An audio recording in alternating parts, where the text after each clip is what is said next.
یہ بیٹیاں جو ہوتی ہیں نا، ان کا بھی رویہ کو انوکھا ہوتا ہے ساری دنیا سے، انوکھا۔ میں کبھی کبھی کچھ ایسی باتیں کرنے کو دل کر جاتا ہے کہ جو کر گزرتے ہیں۔ ایک صاحب مجھ سے ایک دن کہنے لگا، حضرت صاحب بڑی مشکل میں ہوں اور اتنا کٹھن وقت آ گیا ہے کہ کوئی حال ہی نہیں۔ میں نے ان سے کہا کہ اپنی اماں سے دعا کراؤ، مسئلہ ٹھیک ہو جائے گا۔ میں نے لگا اماں تو انتقال کر گئی، تو میں نے کہا بہن سے دعا کراؤ۔ کہنے لگا بہن دور رہتی ہے، تو میں نے کہا پھر بیٹی سے کرا لو۔ آپ یقین کریں، اللہ کے گھر میں بیٹھا ہوں، رمضان کا مہینہ مجھے تیسرے دن ملا۔ کہنے لگا حضرت صاحب الحمدللہ اللہ نے میری مشکل آسان کر دی۔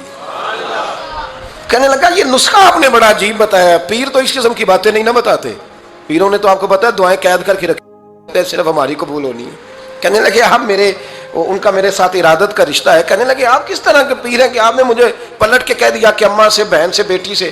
تو میں نے کہا اصل بات یہ ہے کہ میں کبھی تھکا بھی ہوتا ہوں، کبھی کسی رنگ میں بھی ہوتا ہوں، اور کئی دفعہ اب تو یہ حال ہو گیا ہے کہ رونا آئے بھی تو روتے نہیں کہ لوگ تماشا نہ سمجھیں۔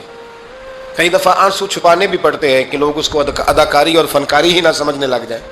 تو میں نے کہا یہ جو بیٹی ہوتی ہے نا، یہ جو بہن ہوتی ہے، یہ جو ماں ہوتی ہے، اس کو اشارتاً بھی آپ کان میں کہہ دینا مشکل میں ہوں تو یہ رات کو رو رو کے مصلی بھگو دیتی، یہ رو رو کے دعا مانگتی ہے بیٹے کے لیے، بھائی کے لیے، باپ کے لیے۔ اس کا رنگ ہر بیٹی پیار کرتی ہے، اور یقین کریں کہ کلیجہ ٹھنڈا ہو جاتا ہے جب بیٹیاں چھاتی پہ لیٹتی ہیں تو لطف آتا ہے کہ اللہ کریم نے اس ننھی سی کلی میں کیا ٹھنڈک رکھی ہے کہ سارے دل کا